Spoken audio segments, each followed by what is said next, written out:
Bom dia a todos.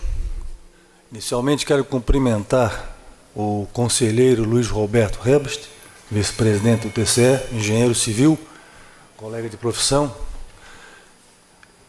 Também quero cumprimentar o engenheiro Pedro Jorge de Oliveira, coordenador deste evento, também meu amigo. Em nome dele, cumprimento todos os servidores do tribunal e cumprimentar os senhores e senhoras aqui presentes. Inicialmente, quero dizer que é uma honra muito grande ter sido convidado para proferir essa palestra. Na verdade, o convite foi dirigido ao presidente do CREA, mas que por motivo de viagem não pôde estar presente. E me repassou esse encargo, né, que não é fácil falar por uma plateia tão qualificada como a que nós temos hoje, formada por servidores, auditores e analistas, né, de todos os tribunais de contas do país. E eu não pretendo vir aqui hoje e trazer nenhum conhecimento extraordinário ou grandes novidades para os senhores e senhoras, apenas trazer alguns assuntos à reflexão sobre a questão da valorização profissional do servidor público, em especial os servidores públicos das áreas tecnológicas, como não poderia deixar de ser, já que eu estou falando aqui em nome do CREA, né, que é um dos apoiadores deste evento, e o CREA é o Conselho Regional de Engenharia e Agronomia, ligado essencialmente às áreas tecnológicas. Eu sei que nem todos os servidores aqui são dessa área, tem de outras áreas também, mas de qualquer maneira aquilo que nós formos falando aqui vai se aplicar evidentemente a todos os servidores públicos, né, com algumas especificidades. Inicialmente, antes de começar a tratar do assunto de valorização profissional, eu acho interessante, eu gosto muito de história, e eu resolvi fazer um pequeno apanhado histórico para os senhores e senhoras sobre a valorização da engenharia no Brasil desde o primeiro império, né, desde 1828. Trazendo toda a legislação, sinteticamente, que veio consolidando o exercício das profissões tecnológicas no país. Talvez seja um conhecimento que os senhores não tenham, nunca tenham perdido tempo e interesse em pesquisar, por isso eu decidi fazer um apanhado bem sucinto aqui, né, para nós entendermos que a valorização da engenharia no Brasil é coisa muito antiga, tem quase 200 anos, né?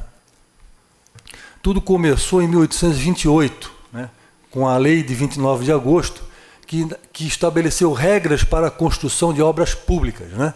Então, logo no artigo 3º dessa lei, dizia claramente que todas as obras, antes de serem feitas, teriam seu orçamento feito por um engenheiro, ou pessoas inteligentes na falta destes, né?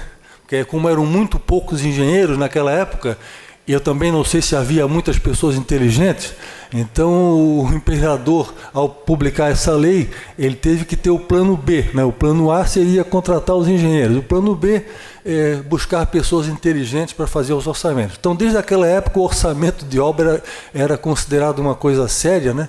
E só recentemente no país, agora com um decreto federal, que eu não sei de cabeça o número, que se estabeleceu a obrigatoriedade de um orçamento assinado por engenheiro para poder as obras serem feitas com recursos federais, né? Não sei se existe lei semelhante em nível estadual, né? Em 1862, aí já no Segundo Império, foi criado efetivamente um corpo de engenheiros civis responsáveis pelas obras públicas, né? E esse corpo de engenheiros civis começou com 40 engenheiros, que não era pouco para a época, né? 2 inspetores e 6 engenheiros de primeira classe e os de segunda e terceira classe, né? E com salários definidos. Isso no decreto lá tem tudo isso, não, só para curiosidade, né? E quem poderia ser inspetor ou engenheiro são aquelas pessoas que tinham o curso da engenharia civil por aquelas escolas, né? Ou estrangeiros que tivessem feito, ou nacionais ou estrangeiros, com cursos acreditados no país. Então, essa norma, que tem 150 anos ou mais, é muito atual, porque a lei atual que rege as nossas profissões tem o mesmo dispositivo, né?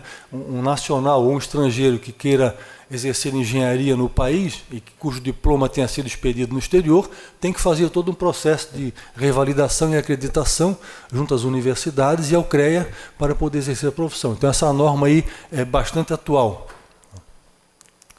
Já em 1863 veio o decreto que aprovava as instruções para a nomeação de agrimensores, né?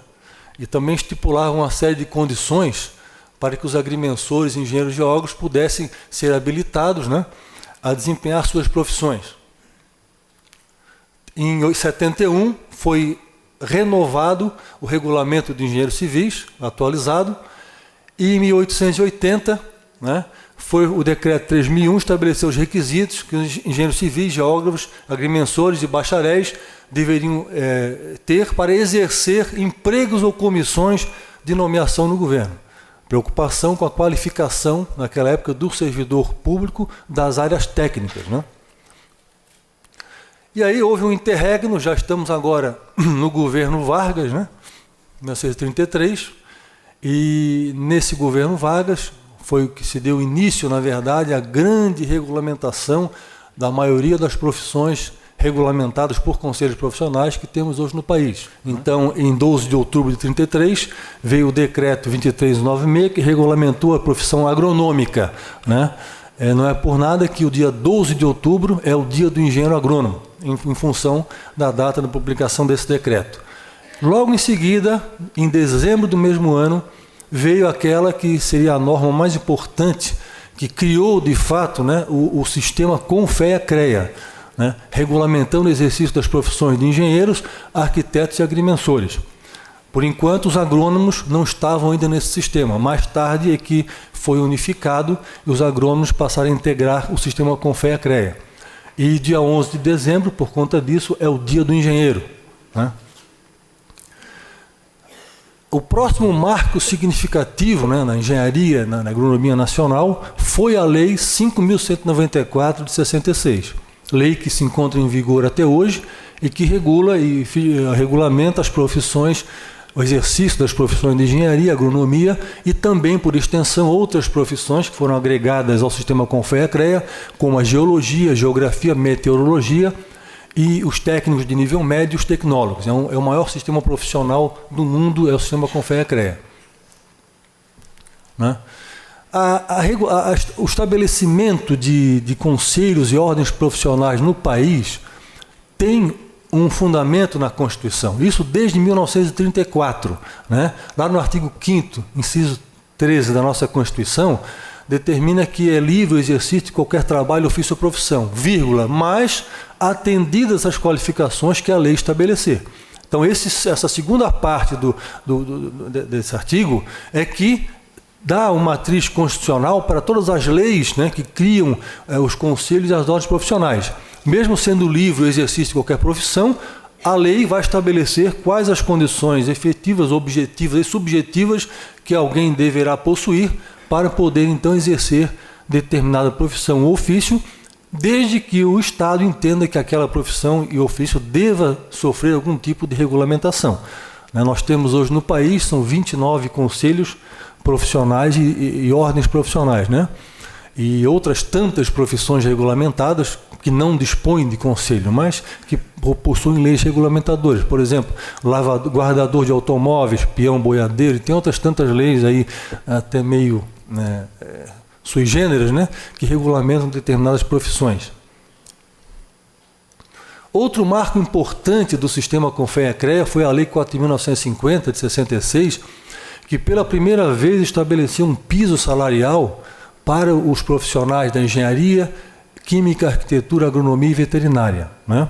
Essa lei se encontra em vigor até hoje, foi recepcionada pela atual ordem constitucional, já há diversos julgados do STF e do TST nesse sentido, contudo, essa lei não se aplica aos servidores estatutários, ocupantes de cargos efetivos nas 3 esferas de poder. Né?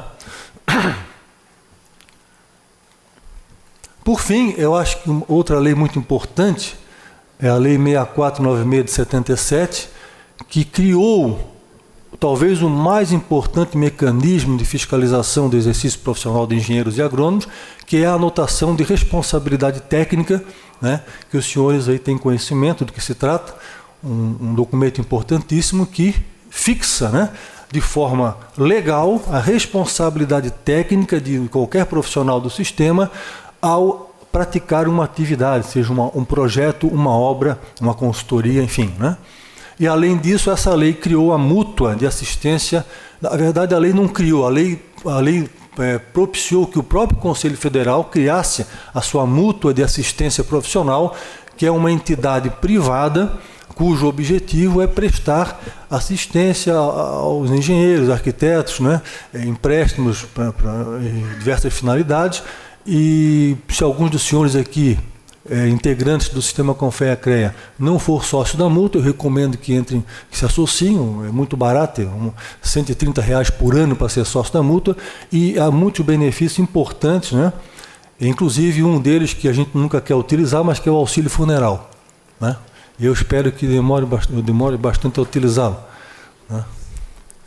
O sistema Confea-CREA é o maior sistema profissional do mundo, não só do Brasil. Em números redondos, nós somos 1.100.000 profissionais, 180.000 empresas registradas, 27 conselhos regionais, um em cada estado e um no Distrito Federal, 608 unidades físicas, são as nossas inspetorias, né? Só aqui em Santa Catarina nós temos 30, se não me engano, são 30 pontos de presença física em todo o estado. E nós temos 311 títulos profissionais diferentes no sistema Confea-CREA. Por mais incrível que pareça, é verdade, né? E, na verdade, não cabe ao sistema Confea-CREA criar os títulos profissionais. Quem cria esses títulos são as escolas, universidades, né, que vão criando os cursos e dando nomes a esses cursos, né? O que o sistema Confea-CREA faz é receber esses títulos, analisar a grade curricular e determinar quais serão as atribuições profissionais daqueles egressos, né? Então, o nosso sistema tem essa função de dar atribuição profissional. O título acadêmico, per se, ele não habilita ninguém a exercer a profissão de engenharia ou agronomia, né? É apenas um título acadêmico, é um bacharelado. Para ser engenheiro de fato e trabalhar como engenheiro, é necessário o registro no CREA, né? E aí, no momento do registro, o profissional recebe as suas atribuições profissionais, aquilo que ele poderá ou não poderá fazer ao longo da sua profissão, né? A própria Lei 5194, em alguns artigos, ela já se preocupou com a valorização profissional dos engenheiros e agrônomos, né? Logo, o artigo 1º da lei deixa bem claro que essas profissões têm uma importância social e humana muito grande, né, na realização de empreendimentos e atividades que trazem, de fato, o bem-estar, a segurança, o conforto para a sociedade, né? Recursos naturais, locomoção, edificações, quer dizer, basicamente todas as atividades que estão sob a área da fiscalização do sistema Confea-CREA afetam, de certa maneira, a sociedade, né? Modificam o meio ambiente, trazem conforto, segurança. Então, são profissões de altíssima importância para a sociedade, e isso, por si só, o fato de a gente exercer uma profissão dessa, já é um motivo de orgulho e de valorização. Outra questão que a lei traz é que a denominação engenheiro ou agrônomo é exclusiva daqueles profissionais habilitados segundo a lei. Então, como eu falei, não basta o cidadão ter um diploma de engenheiro expedido por uma universidade, ele não poderá usar o título profissional de engenheiro caso não tenha o seu registro no conselho. Assim como os bacharéis em direito, para usarem o título de advogado, hão de ter registro na ordem dos advogados após um exame seletivo. Nós, no caso, não temos exame, né? O título é concedido pelo mero registro, pelo registro em si do profissional, né? Outro artigo da lei que busca valorizar as profissões de engenharia e agronomia é o artigo 12, que determina que em todas as esferas de poder, né, aqueles cargos e funções que exijam conhecimentos de engenharia, de agronomia, só podem ser exercidos por profissionais habilitados de acordo com a lei, né? Então, essa é uma questão muito sensível. Eu sei que é uma questão que tem suscitado ações judiciais, pareceres jurídicos de toda a natureza, né? Mas o fato é que a lei é muito clara. Se o cargo exige o conhecimento e a formação de engenheiro, né, o profissional ali, de fato, ele é um engenheiro. E para ser um engenheiro tem que ter registro no Conselho, estar submetido à Lei 5.194. Mesmo que o cargo, eventualmente, tenha outro nome. Né? E eu estou falando de cargos em funções exclusivos de engenheiros. Né? Alguns cargos, como exercidos aqui no tribunal e em outros órgãos, né, eles não são exclusivos de engenheiros. Né? Analista ambiental do IBAMA, por exemplo, pode ser engenheiro, pode ser biólogo. Então, nesse caso, é uma situação meio complicada. Mas se o cargo for exclusivo de engenheiro, não tem dúvida que se aplica ao artigo 12 da nossa lei. Né? Para falar rapidamente aqui de valorização profissional, como eu falei, eu vou trazer para vocês alguns conceitos para reflexão. Né? Reflexão, eu não sou especialista em serviço público, nunca fui servidor público, estrito senso, né? Sou um empregado público, enfim.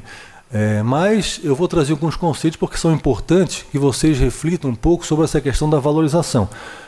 Porque eu estava conversando aqui ainda há pouco com o conselheiro Luiz Roberto. Né? No Brasil, nós temos uma cultura, isso está sedimentado lá desde a nossa colonização, né? Nós temos uma cultura de que o Estado é que tem que resolver todos os nossos problemas. Né? E a gente joga tudo na mão do Estado. É o Estado que tem que dar o meu salário, o Estado que tem que me valorizar, o Estado tem que me dar saúde, educação, e a gente se esquece daquilo que nós temos que fazer, as nossas obrigações. E essa cultura num país anglo-saxônico é totalmente diferente. Né? Quem conhece a Inglaterra, Estados Unidos, Nova Zelândia, lá a cultura é o inverso. Né? O cidadão procura fazer tudo que está ao seu alcance e o Estado é subsidiário no atendimento dessas necessidades. Mas, enfim, isso é uma questão que nós vamos entrar aqui agora. Eu busquei do engenheiro Enio Padilha. O engenheiro Enio Padilha é um palestrante muito requisitado no Brasil inteiro. Ele fala sobre essa questão de valorização, marketing profissional, tem várias obras publicadas. Então eu fui buscar no engenheiro Enio Padilha alguns conceitos, né, sobre valorização profissional, que eu adaptei aqui ao caso dos servidores públicos. Né?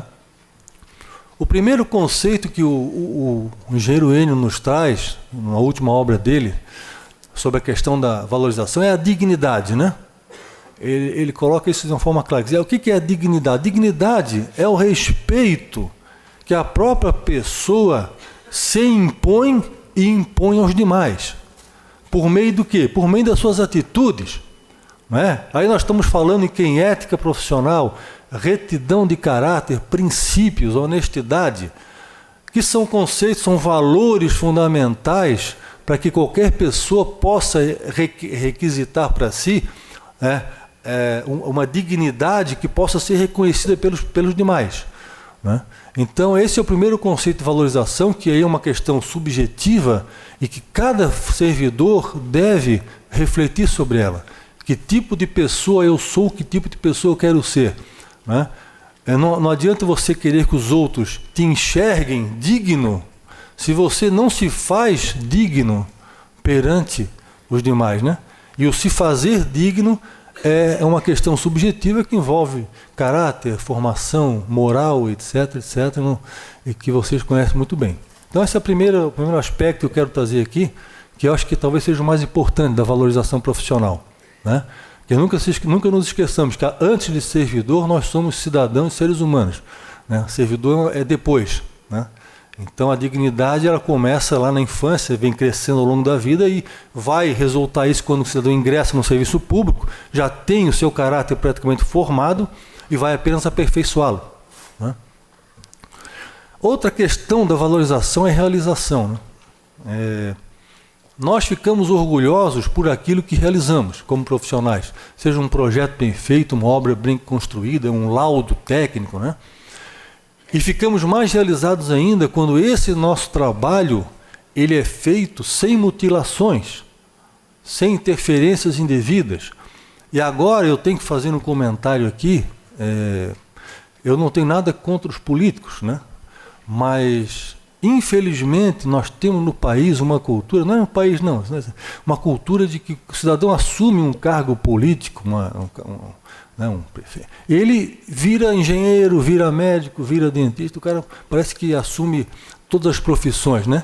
Então isso é muito comum em prefeitura. O cidadão, um engenheiro lá faz um projeto de uma obra, alguma coisa, gasta meses trabalhando naquilo, entrega o projeto, aí não tem dinheiro, vamos cortar essa viga, tira esse pilar, faz uma pista simples aqui, em vez de cimento bota saibro, né? Então isso depõe contra o trabalho do profissional, né? E afeta basicamente a questão da sua realização como profissional. É uma frustração você ter um projeto seu mutilado, alterado, às vezes por pessoas sem nenhum conhecimento técnico, né? Então é uma questão a ser pensada. Eu sei que não depende só do servidor, o servidor geralmente cumpre determinações, mas se o Estado não der condições ao servidor para que ele possa se realizar profissionalmente, sobre esse aspecto aí, vai ser difícil nós falarmos em valorização lato sensu, né? E o Enio tem essa frase muito sugestiva, dizer, quem não realiza, não se realiza, né? Se você não fizer nada ao longo da sua vida, de que maneira que você vai ser um cidadão realizado? Sobre todos os aspectos, né? Familiar, né? Não é verdade? Outra questão importante é o reconhecimento. É ser reconhecido por aquilo que você faz de correto. E eu digo que para o servidor público, eu sei porque eu sou um empregado público também, já fui servidor de outros órgãos, empresas, o reconhecimento mais importante que eu considero é o dos meus colegas. É o dos meus colegas, aqueles que estão do meu lado e sabem o que eu faço no dia a dia.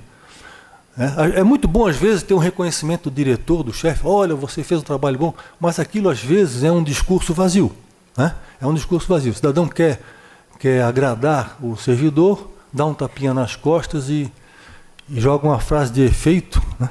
Ou uma portaria lá que fica publicada no mural ou não sei onde, ou então entrega um diploma no final do ano para o cidadão. Mas, na verdade, o reconhecimento é aquele que vem dos colegas. Os colegas conhecem meu trabalho, sabem que eu sou competente, e isso é divulgado, e esse, para mim, é o melhor reconhecimento, né, profissional que pode ter. Outra questão da valorização profissional é a segurança. A segurança vem da competência, quer dizer, eu só posso ter segurança daquilo que eu vou fazer se eu tiver adquirido previamente a competência profissional, seja numa graduação, pós-graduação, no dia a dia, ou de forma autodidata, enfim, não interessa, né? Por isso é que a questão do aperfeiçoamento profissional é fundamental para o servidor público, porque se ele não se aperfeiçoa, se não adquire conhecimentos, ele não vai adquirir competência, e o incompetente geralmente é inseguro profissionalmente, porque a coisa mais perigosa que pode ter em qualquer serviço público, qualquer empresa, é um incompetente que tem razão, que acha que tem razão. Esse cara é o mais perigoso, né? Isso deve ser evitado a todo custo. O incompetente motivado, né? Esse é perigoso, esse cara, né? Então nós temos que ter, nós profissionais, segurança daquilo que nós sabemos e segurança daquilo que nós não sabemos. Eu não quero aqui puxar Sócrates, não, mas isso é verdade, né? É muito importante a gente saber aquilo que não sabe, para não se arriscar a fazer coisas que possam depor futuramente contra o nosso nome profissional e contra o serviço público de modo geral, né? A competência é que gera segurança no profissional, e não o contrário. E por fim, o último conceito do Enio, a questão da perspectiva para o futuro, né? Todo mundo olha para o futuro, né? Eu sempre digo que o futuro é uma época que nunca chega, né? Desde que eu era criança, eu ouvia dizer que o Brasil é o país do futuro. Eu tinha 4, 5 anos, já estava na escola primária, então eu venho escutando isso, mas que diabo, esse futuro nunca chega? Deve estar bem distante, não sei, né? Mas de qualquer maneira, todos nós olhamos para frente, né? Nós somos a única espécie animal que olha, porque pensa no futuro, sabe o que é o futuro, né?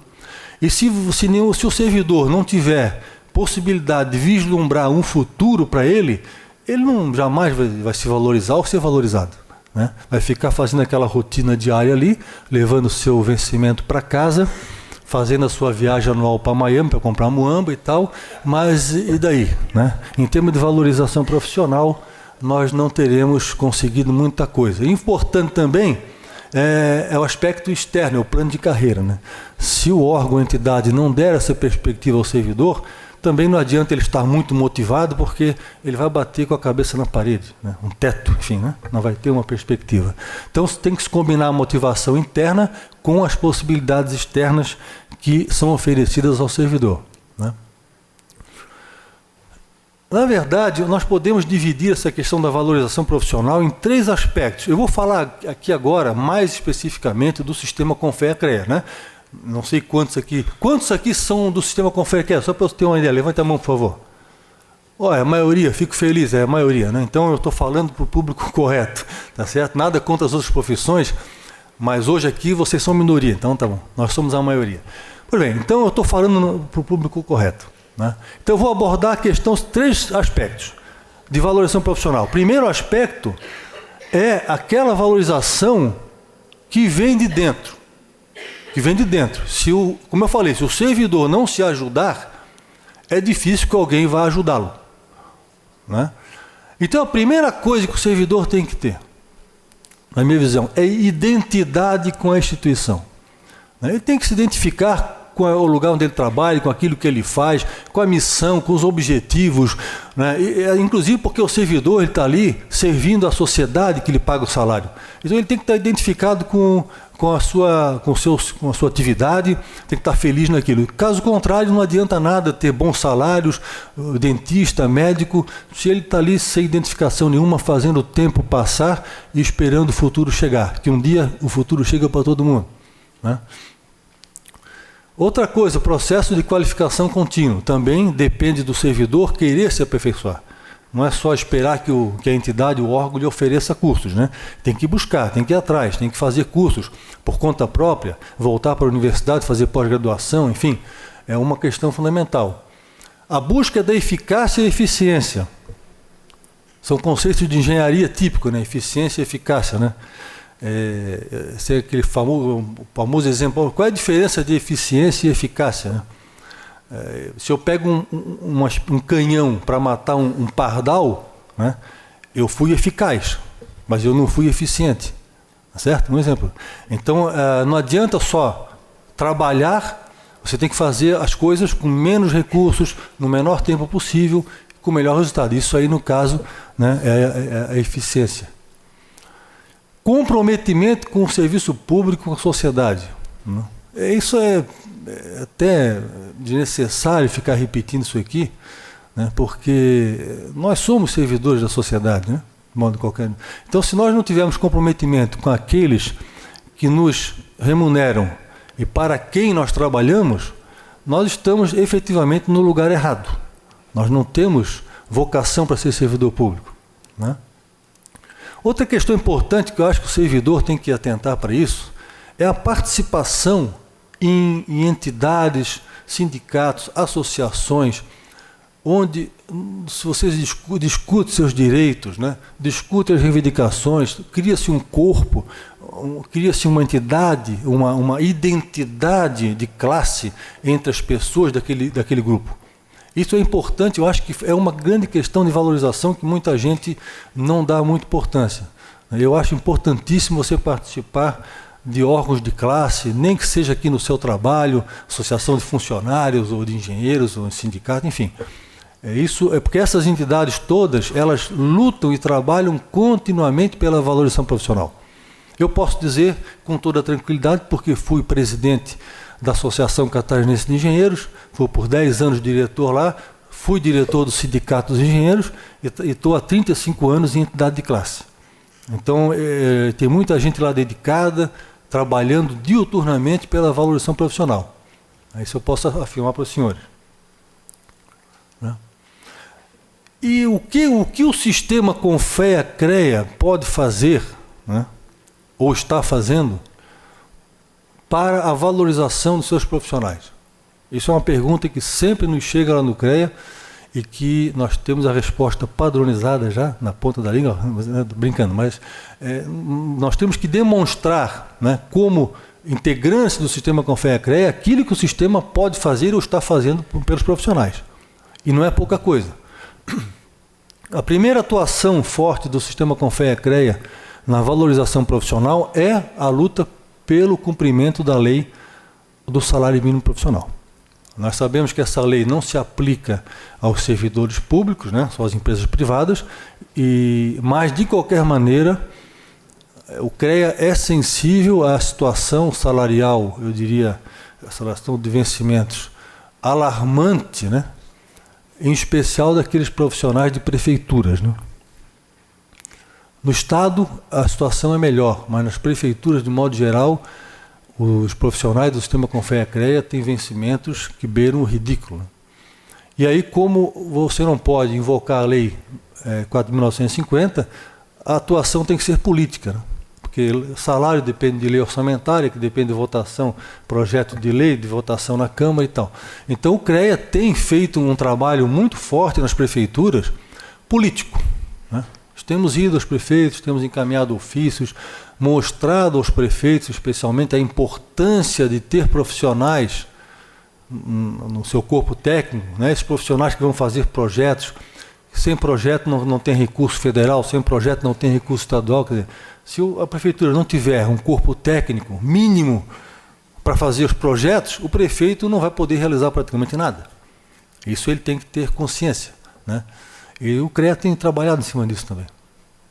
Atuação junto aos poderes públicos, temos trabalhado bastante, até no Estado mesmo, em alguns órgãos estaduais, junto ao governador, tentando sensibilizar os políticos para a importância da engenharia, da agronomia e demais profissões tecnológicas no desenvolvimento do Estado, né? Sem engenharia não existe desenvolvimento. Nós temos feito uma campanha muito forte também sobre a conscientização da importância da RT, mais no setor privado, né? Porque a RT ela é um documento muito importante para aquela pessoa, aquele cidadão que contrata um engenheiro, um arquiteto. O arquiteto agora é outro conselho, são as RRTs, mas vale o mesmo conceito, né? Então, para a sociedade, a RT é um documento muito importante, porque ao contratar um profissional e ele anotar uma RT, o cidadão fica coberto legalmente pela responsabilidade técnica daquilo que vai ser feito, né? Então, a RT é um documento que faz prova, né? Ela faz prova pela simples anotação, ela diz que responsável técnico por aquela obra ou serviço é o fulano de tal, né? É uma prova até difícil de ser elidida em juízo, né? Então a importância da RT é muito grande. E no serviço público também a RT é importante, senhores. Por quê? Porque sem a RT, o profissional não consegue obter a sua CAT, a sua certidão de acervo técnico profissional. Então imaginemos que o servidor público, o engenheiro, faça um projeto grande, um projeto de qualquer coisa, uma obra e tal. E ele não anote a RT disso aí, por qualquer motivo. Futuramente, como ele vai poder, junto ao CREA, obter a certidão de acervo técnico, que é um documento que tem valor legal, que é usado em licitações públicas, né? Que comprove a sua capacidade técnica. Se um dia, eventualmente, ele sair do serviço público, ninguém pode ficar eternamente no serviço público, você está lá, pode sair, pode ir para a empresa privada, montar a sua empresa. E se o cidadão nunca anotou nenhuma RT ao longo da sua vida, que currículo ele haverá de ter para comprovar isso quando for para a iniciativa privada? Nenhum, né? Então a RT é muito importante sobre esse aspecto, da formação do acervo técnico profissional dos engenheiros, agrônomos, no caso arquitetos e outros profissionais do serviço público, né? Então é um aspecto muito importante, nós temos ressaltado. O CREA também valoriza os profissionais por meio de um programa de educação continuada. Na nossa lei, há a previsão de que o CREA pode repassar uma porcentagem lá das suas multas, né, para aperfeiçoamento profissional. Isso nós temos feito há muitos anos, né? Então nós temos um programa muito forte de educação continuada, que é oferecido pelo CREA, em conjunto com as entidades de classe e sindicatos da categoria. São os sindicatos e entidades que realizam esses cursos com o apoio do CREA e verbas do CREA. E por fim nós temos convênios de fiscalização, não de fiscalização em si, mas convênios junto com as entidades de classe para que haja divulgação da legislação profissional, inclusive da RT, com o intuito de minimizar, diminuir as infrações à lei. Isso tem funcionado muito bem há muitos anos, né? Porque as entidades de classe são aquelas que estão na ponta, lá perto dos profissionais, nos municípios, né? Nas regiões. Então elas têm um contato com o profissional e coisa que o CREA às vezes não tem esse contato direto. Outra atuação do sistema Confea-CREA na valorização profissional é por meio das assessorias parlamentares. O nosso Conselho Federal tem uma assessoria parlamentar que monitora hoje todos os projetos de lei que tramitam no Congresso e que dizem respeito, de alguma forma, aos engenheiros e agrônomos, etc., né? Sejam projetos que envolvam servidores públicos ou apenas empresas, todos os projetos, né? E existe um projeto hoje em tramitação na Câmara, que é o PL 7607/2010, que era um sonho muito antigo dos profissionais da engenharia, da agronomia, né? Que é um projeto que transforma em atividade exclusiva do Estado a engenharia, a arquitetura e a agronomia. Esse projeto é o PL 7607, né? Ele altera o artigo 1º da Lei 5.194. Problemas. Né? Existe um outro PL, que é o 3351, que também está em tramitação. Este, sim, define todas as carreiras de Estado, regulamentando o artigo 247 da Constituição. Né? Esses dois projetos, na verdade, têm problemas de vício de origem. Né? Como eles vão implicar em aumento de despesa para o erário, né, com salários, vencimentos, a iniciativa deveria ser do Executivo e, como a iniciativa não for do Executivo, nós sabemos que teremos problemas adiante. Projeto semelhante já foi vetado pela presidente Dilma com relação aos cargos do IBGE, certo? Mas mesmo que não houvesse esses vícios de origem, eu reputo esse projeto, especialmente na engenharia, problemático. Porque eu não considero a engenharia, a agronomia, atividade típica do Estado. Né? A atividade típica do Estado é aquela que não pode ser exercida pela iniciativa privada. São os agentes fiscais, é polícia, é exército, são os auditores do Tribunal de Contas, enfim, promotores, juízes, né?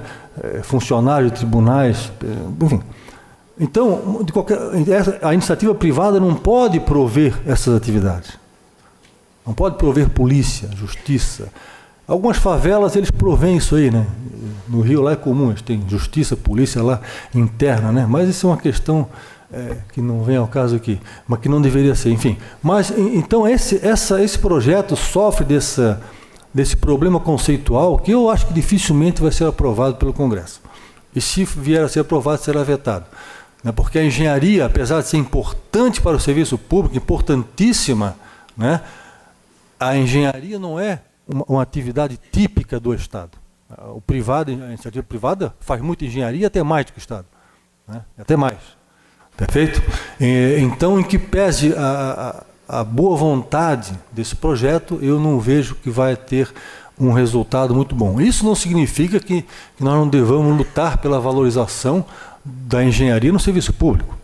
Isso é fundamental. O que nós estamos vendo hoje não, nos anos para cá, é um verdadeiro desmonte, né, da engenharia no serviço público. Chega a ser gritante. Eu vou dar um exemplo que acontece hoje na prefeitura aqui de Florianópolis, né, que esta semana tem 3 engenheiros pedindo aposentadoria e o setor de análise de processos vai ficar com 4 pessoas. Né, e não se faz concurso. E órgãos do Estado também estão engenheiros se aposentando e não há concurso. Isso é prefeituras, então não se fala. Então é uma questão gravíssima, né? A falta de engenheiros e técnicos no serviço público para executar aquelas atividades, né, que são prerrogativa do poder público, poder de polícia, por exemplo, fiscalização de obras, né, análise de projetos, quer dizer, como que o Estado vai contratar obras e desenvolver e dar manutenção na sua infraestrutura se não tiver profissionais? É impossível. Né? É uma situação muito grave que eu não estou vendo um enfrentamento com a devida seriedade. Né? E, por fim, temos o papel do Estado na valorização dos servidores, que é o terceiro pé do tripé. Primeiro, uma política salarial justa. Né? O que é justo é relativo. Né? O que é um salário justo? Então, é evidente que o salário justo é aquele que o mercado paga, está dentro de parâmetros, enfim, há parâmetros para tentar chegar a um salário justo. É aquele salário que atraia bons profissionais para o serviço público. Aí ele é justo. Se o salário é tão baixo que não atrai ninguém, ele não é justo. Primeiro conceito, né? Então, existem alguns salários, alguns vencimentos no serviço público que são muito bons. Tanto assim que atraem milhões de pessoas anualmente em concursos, né? Outros já não são tão bons e não atraem tanta gente. Exemplo, cargo de engenheiro em prefeitura, né? Isso aí realmente é complicado. O Estado tem que prover condições de ascensão funcional. E aí, ascensão funcional, pessoal, eu falo na questão do mérito, da meritocracia. Volto a repetir aos senhores e senhoras, nós no Brasil não temos a cultura da meritocracia, conselheiro. O que acontece na educação pública do Brasil é uma vergonha, né? Nós só vemos reivindicações por salários, greves, e não se faz nada com relação à pedagogia, o que se ensina. O nosso ensino está lá na rabeira internacional. Então não basta aumentar salário do professor que não vai aumentar a qualidade do ensino. Isso tem pesquisas e números comprovando, pesquisas sérias. Tem que mudar a forma de educar. A forma. Isso aí seria a valorização do professor. O professor sair no final do dia de uma sala de aula, saber que conseguiu transmitir conhecimento útil para os alunos. Né? E assim no serviço público, não é só a questão salarial que vai valorizar os senhores e senhoras. É um dos aspectos. Mas é saber que pelo seu próprio mérito, competência, poderá ascender profissionalmente e galgar os postos, né, na sua carreira. Questão de pessoal suficiente, o Estado tem que prover, a capacitação permanente. E, por fim, para encerrar, eu já sei que já estou aqui no meu tempo esgotado, eu vou colocar o que eu acho, senhores e senhoras, é uma das questões mais graves neste país, como diria um certo ex-presidente, com relação à desvalorização dos servidores públicos. É o famoso 22737. Né? 737 é um avião, todo mundo sabe, né? Mas esse 22737 significa 22.737 cargos de livre provimento à disposição do presidente da República, só dele. O cidadão toma posse, bota o pé no Planalto, ele tem à sua disposição hoje 22.737 cargos de livre provimento para dividir pelo Brasil todo. Para vocês terem uma ideia, o presidente Barack Obama tem 800 cargos de livre provimento para a sua disposição. O primeiro-ministro da Inglaterra tem 120. Né? E qual é a diferença? É que lá o serviço público é de fato profissionalizado. E aqui no Brasil, a cada ano, a cada eleição, eu não sei, mas eu acho que 120 mil pessoas no Brasil todo, desde município, estado, 120 mil pessoas são nomeadas pelos agentes políticos, sem necessidade de concurso, de qualificação, de treinamento. É um escândalo. É um escândalo o que acontece no Brasil. Eu não sou contra a existência de cargos de comissão, absolutamente. São necessários, sim. O agente político tem que ter a liberdade de se cercar de algumas pessoas nas quais ele confia e que possam lhe ajudar a dar seguimento ao seu plano de governo. É óbvio que isso existe em todos os lugares, tem que haver o cargo. Mas aqui no Brasil virou uma moeda de troca, né? Moeda de troca. São 39 ministérios, são 30 e tantos partidos políticos. A imagem que me vê, eu vi uma ave uma vez num programa da televisão, uma ave lá, que ela vai no ninho dos outros e rouba os filhotes, chega lá, tem 30, 40 passarinhos assim com o biquinho aberto, né? Para receber comida, né? E essa imagem me lembra o Brasil. É muita gente com a boca aberta, né? E é difícil alimentar tanta gente. E quando você alimenta tanta gente assim, outros tantos ficaram sem alimento, porque não se cria nada, o dinheiro não se cria, né? Apesar de alguém achar que a riqueza ela cai do céu, não, ela é criada. E alguém cria essa riqueza para que outras pessoas se apropriem dela e façam a divisão do butim. Então, senhores, eu acho que para acabar, para encerrar, eu coloco essa questão. Enquanto nós não tivermos uma solução republicana para essa questão dos cargos de livre provimento, eu acho que vai ser difícil falar em valorização do servidor público. Porque como que um servidor de carreira competente, com pós-graduação, mestrado, pode aspirar, chegar nos cargos mais importantes, ele sabe que há 4 anos vem uma leva de 100 e tantas mil pessoas aí para ocupar esses lugares, né? Pessoas que vão ser chefes do servidor público e às vezes não têm a menor qualificação.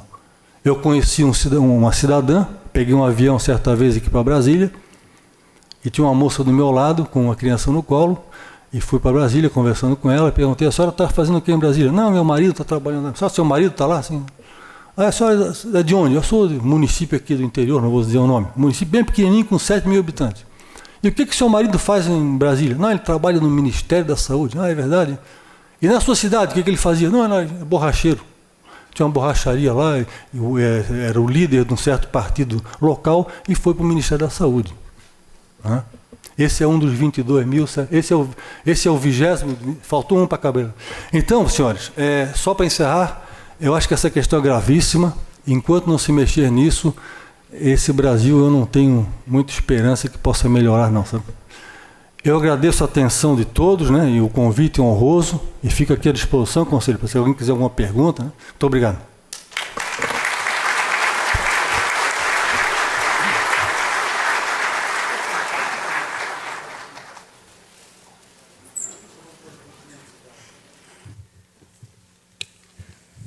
Quero cumprimentar o Dr. Claude pela excelente palestra. Mais uma vez agradecer a disposição do senhor em prestar esse grande serviço ao nosso tribunal. E nós temos um pequeno espaço para questionamentos e perguntas. Poderão ser feitos por escrito ou verbal. Aqueles que têm interesse, por favor, se identificar. Eu vou deixar a palavra aberta. Microfone aqui, faz favor. Bom dia, me chamo José Natal, sou vice-prefeito de São José e secretário de Infraestrutura e funcionário de carreira do município. A sua palestra está dentro do contexto, mas falta exatamente, na minha opinião, aqui, uma questão pontual, de uma resolução para isso. É inadmissível que a minha cidade realmente, um engenheiro, uma remuneração mensal de início de carreira e quase no final, não custe R$4.000. E daí, por que o número de cargos comissionados? Porque exatamente os municípios não fazem os concursos públicos numa remuneração que seja atraente. Aí não adianta este discurso do tribunal, os poderes maiores, exatamente da obrigatoriedade de um concurso público. Ou o governo federal determinar de que qualquer obra que seja exatamente descentralizado dinheiro do governo do estado ou federal, nesse recurso, seja efetivamente fiscalizado por um engenheiro de carreira. Porque aí traga os comissionados e eles vão fazer e continua o pessoal de carreira, digamos, desprezado no canto, sem exatamente a questão da valorização, sem os municípios, sim, aperfeiçoarem uns cursos de aperfeiçoamento, é o que não acontece nas prefeituras. Então, qual seria a solução? Olha, vice-prefeito, uma satisfação conhecê-lo, eu já conhecia de televisão e tal, né? Você é famoso, aparece bastante na televisão. E prazer conhecê-lo pessoalmente. A primeira solução para isso é dar um salário digno para os profissionais. Agora, eu nunca fui prefeito e nem pretendo ser, não sei a situação das finanças da prefeitura, sei que são ruins, mas talvez, quem sabe, São José possa ser um exemplo para os municípios catarinenses, né? E o prefeito fazia um esforço, junto com o vice-prefeito, fazia um projeto de lei lá em São José, encaminhar para a Câmara, criando um piso salarial digno para os engenheiros, começando por aí. Eu não sei quanto ganham os engenheiros lá, mas se o problema for esse, o senhor pode dar um exemplo lá para todo o estado. Mas eu quero, me permita interromper, fiz isso, eu tive ótimo, 30 dias meus parabéns. Feito exatamente para valorizar a nossa classe, mandei exatamente uma situação diferenciada para... O senhor deu a resposta para a sua própria pergunta, eu agradeço a Deus por ter me ajudado. Mas não é só o caso de São José, eu digo em geral, sim, sem dúvida, nós sabemos que a realidade dos municípios são diferentes e muitas terríveis financeiramente, né? Então não é um problema que tem solução fácil, nós sabemos que não, né? Mas se alguém não começar a resolver o problema, mas também não é só salário, é carreira, perspectiva, é valorização profissional, é respeitar o trabalho profissional, né? Então são todos os aspectos que eu falei, mas começa por aí, um bom plano de carreira, porque sem salário você não vai atrair bons profissionais. E aí vem a questão dos cargos de comissão, Isso não consegue suprir com o servidor de carreira, porque não tem também servidor de carreira, e a bola de neve continua aumentando, né? Continua livre a palavra.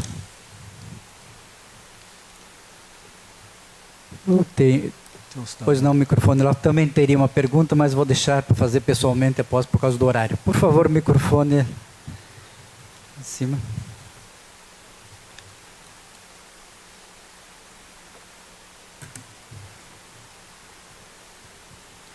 Bom dia a todos. Claude, me conhece, né? Sim, sim. Claude, não me lembro de onde, mas conheço. Juliano Pinhalzinho. Ah, de Pinhalzinho. Tá. Certo. Não, bem. Eu queria saber, assim, qual foi a atuação do CREA? Teve a PEC de 2010, PEC 2, se eu não me engano, 2010, com relação à Lei 5194, que retirava da lei aquela, exceto para servidores estatutários. Por que essa PEC abriu, ficou 3 anos jogando de um senador para outro e acabaram arquivando ela? Na verdade, é aquilo que eu te falei, né? Porque há muita pressão política, né? Os prefeitos, né? Especialmente municípios menores, que não têm condições financeiras, de repente, de triplicar o salário de todos os engenheiros no município, a gente sabe disso, né? Então, talvez tenha sido por isso que essa PEC ela não andou, por pressões dos governadores, prefeitos. Isso aumentaria a despesa pública, né, com salários dos profissionais, se você fosse equipará-los ao piso da Lei 4.950. Mas eu sei que existem alguns projetos de lei no Congresso ainda tramitando, né, estipulando pisos salariais para os engenheiros do setor público. Não sei exatamente quantos são, mas o Conselho Federal nosso tem uma assessoria parlamentar que acompanha isso e manda relatórios esporádicos para nós, né? Então isso é fácil de nós descobrirmos em que pé se encontra a situação. Mas eu acredito que o maior óbice foi a pressão de prefeitos, até de governadores, secretários de Fazenda e tudo, né? Porque a elevação de gastos seria muito grande com a aprovação dessa PEC aí. Acredito. Obrigado. Devido ao horário, acho que não há mais interessados. Eu agradeço a presença de todos e verifico o auditório aqui completamente lotado. Importância da palestra de Vossa Senhoria. Eu convido a conselheira Sabrina Nunziotti que faça a entrega do certificado de participação ao nosso palestrante.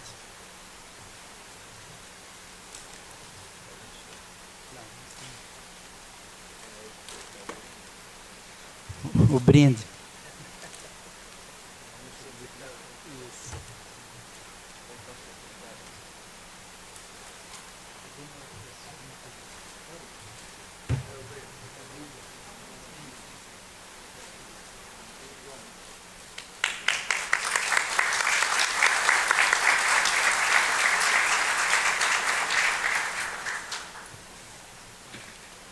Eu, mais uma vez, agradeço a todos pela atenção e pela presença e declaro encerrado esta parte da palestra, do evento, esta palestra. Com a palavra, o cerimonial. Para conduzir os trabalhos do painel, então, com a palavra, a auditora Sabrina Nunes Ioki. Vamos agora dar início, então, ao nosso primeiro painel, que é de suma importância, porque vamos tratar de algumas experiências e compartilhar essas experiências, já que nós estamos aqui num momento assim, bem propício, porque são diversas áreas específicas, né? É o compartilhamento entre o direito, entre o Tribunal de Contas e o CREA. E vamos, então, começar a nossa espiral do conhecimento, como diria Nonaka, né?